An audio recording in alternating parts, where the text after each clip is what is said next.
Okay. Pag-usapan natin itong press conference sa Malacanang, itong si Auntie Claire Castro, kung saan nagre-react na siya sa tungkol sa ginawa ng ICC na nabanggit na yung pangalan ni Senator Bongo, ni Senator Bato de la Rosa, na kasama sila na mga sangkot doon sa AJK kasama si former President Duterte. Okay? So yan po ang panunuorin natin ngayon at ire-react natin itong si Auntie Claire Castro. Eko, Auntie Claire Castro, pasok! Kung mismong isang Duterte supporter nagsasabing mali ang nagawang EJK, hindi po ba dapat na lamang na maimbestigahan po talaga kung sino dapat na managot? Palace reaction lang po on ICI naming Senators Bato de la Rosa and Bongo, among others, as co-conspirators on the bloody drug war during the Duterte administration.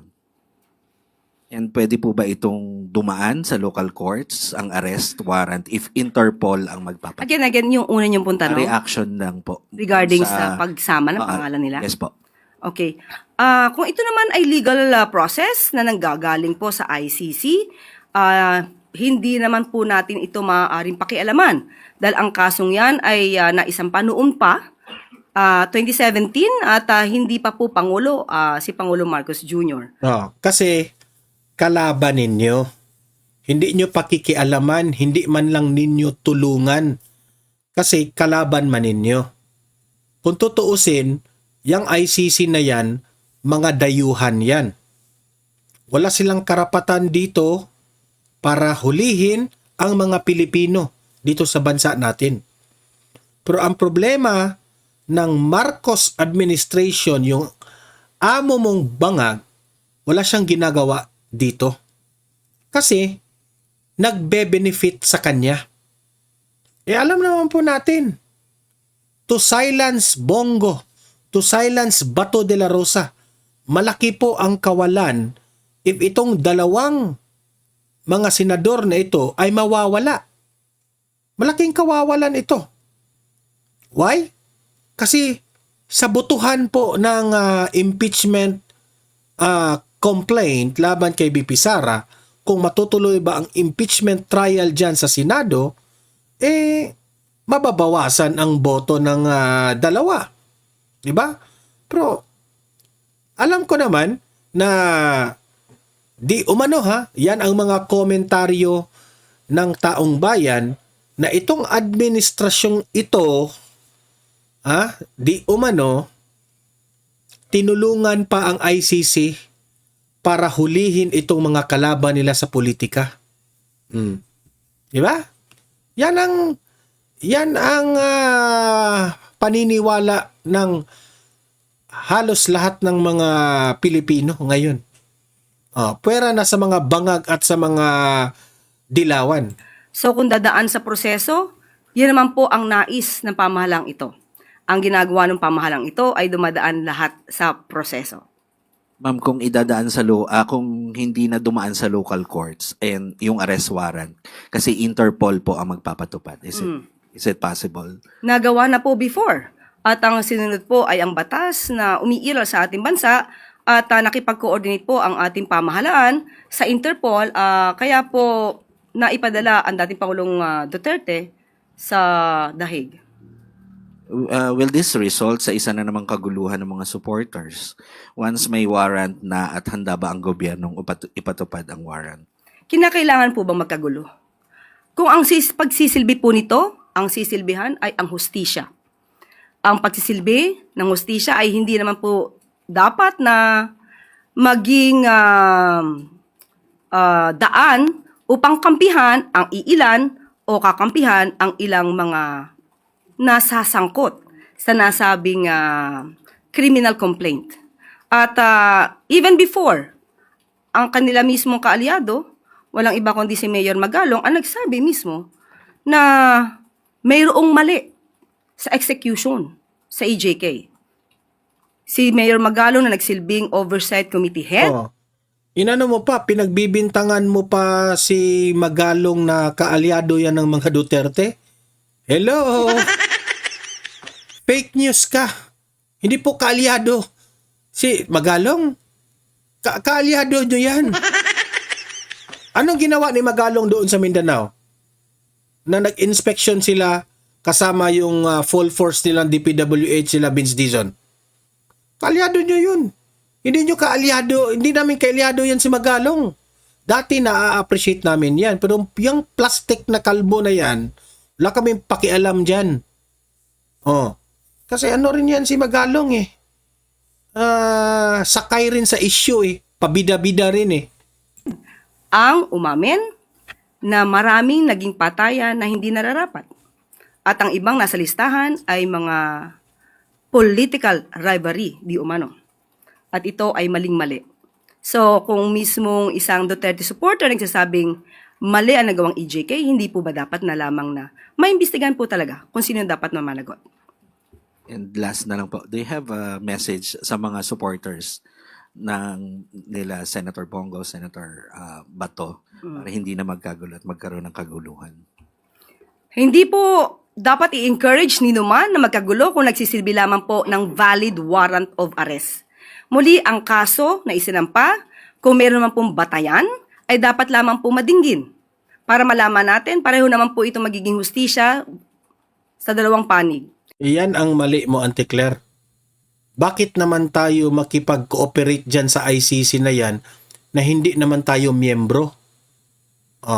Ikaw, nag-i-encourage ka na magko-cooperate kasi kalaban ang dinidehado. What if yung amo mong bangag ang gagawin ng ICC ng ganyan? Iyak ka rin. Ipagtanggol mo rin. Boba ka. Hustisya sa mga di umanong naging biktima ng EJK, ng extrajudicial killings, at ito ay magsisilbi ring hustisya para doon sa naaakusahan kung mapapakita niyang wala naman siyang kinalaman at wala siyang kasalanan, maaaring magkaroon ng acquittal sa nasabing kaso. Just a related question from Ivan Mayrina, GMA7.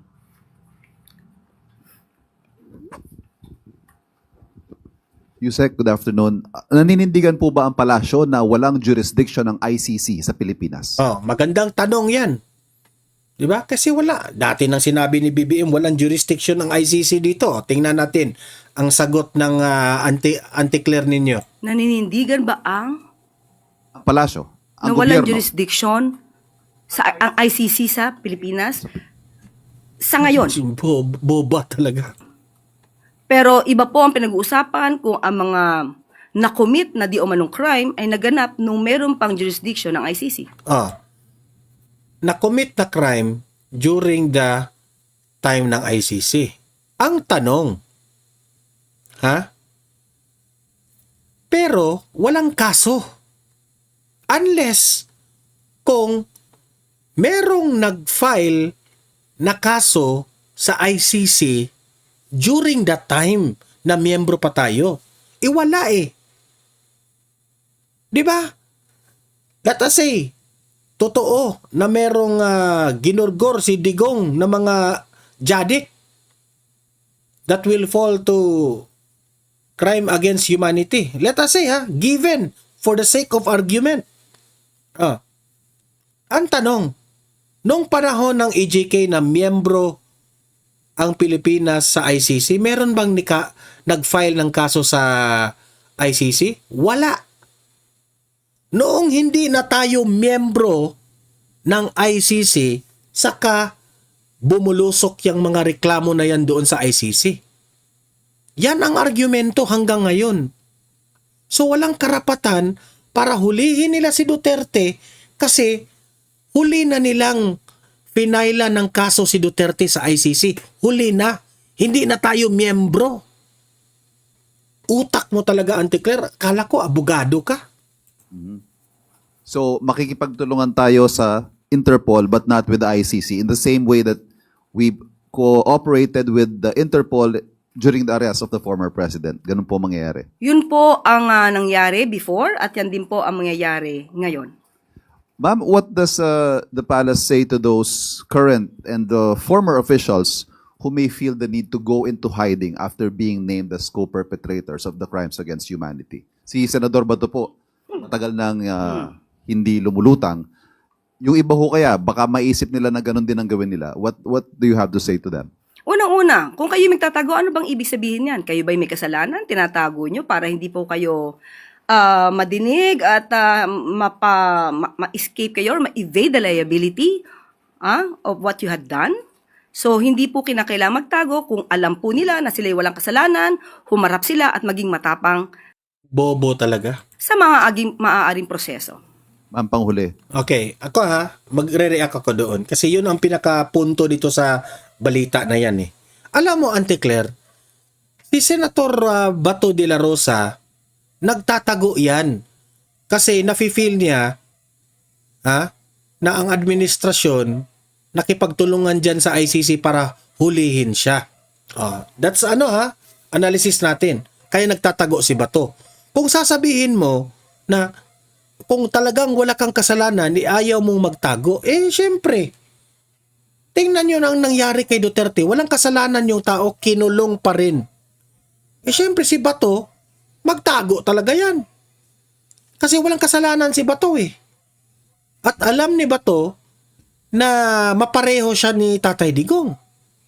So, ikaw, Auntie Claire, kung ang advice mo, itong si Senator Bongo, si Bato, itong sila Aguirre at lahat ng pinangalanan ng ICC, kung magtatago ito, dapat lang. Hindi naman natin gobyerno ang ICC unless if ang gobyerno natin kinasuhan ang ating mga government officials, yan, labag yan sa batas natin. 'Di ba? Dapat hindi magtago. 'Di ba? Dapat hindi magtago. Talagang harapin. Pero ICC, sino ba kayo para mangingialam sa judicial system natin dito sa Pilipinas? 'Di ba? Walang kasalanan po ang ginawa ni Bato na magtago siya. Kasi hinayaan lang ng administrasyong ito na kupal, garapal, bangag, na wine-weaponize nila ang ICC para sa kanilang political gain. Yan ang katotohanan. Okay? So kayo mga audience ko dito sa Donmar TV, what can you say about the reaction of Malacanang? Are they sincere? O talagang tuwang-tuwa sila ngayon? Kasi yung mga kalaban nila, dinidihado na ng ICC. Comment, react, babasahin natin ang inyong opinion, reaction sa comment section. Okay? Paki-like, paki-share para kakalat ito sa taong bayan. At sa mga first time dito sa Donmar TV, i-subscribe nyo na para updated kayo lagi sa ating mga trending na mga balita na kagaya nito. Okay? See you in my next video. Have a great day, have a great night. God bless po sa ating lahat. Mabuhay ang Pilipinas. God save the Philippines.